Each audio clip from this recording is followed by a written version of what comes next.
het hom raak geloop op 'n ou busstop in die Karoo,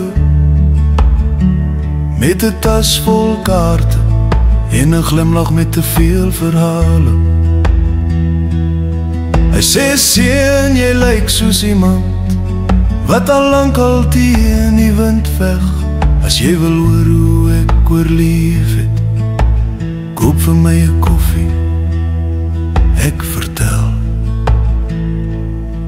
Jy moet weet wanneer om vas te hou en wanneer om te laat gaan, wanneer om jou oë oop te hou en wanneer om jou rug te draai. Elke dag deel jou 'n hand, maar nie elke hand is joune, en jy wen nie deur te dobbel nie, jy wen deur te weet wanneer om te loop.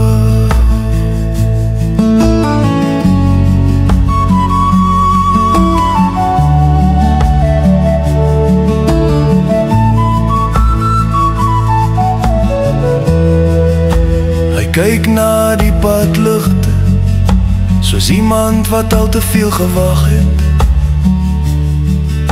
Die lewe gee jou kans op kans, maar sekere kanse is net lokvalle. Moenie elke droom jag wat jou verder van jou mense hou nie. 'n man word nie gemeet aan sy wenke nie, maar aan sy vrede. Toe die bus begin brul, staan hy op en tik sy hoed. Hy sê, onthou net seun, geluk is nie iets wat jy vang, dis iets wat jy doen. Jy moet weet wanneer om vas te hou en wanneer om te laat gaan. Leer om jou stilte te kies en nie elke stryd te dra nie. Die lewe gee jou lesse, maar jy kies self hoe jy groei. En die dag as jy dit snap,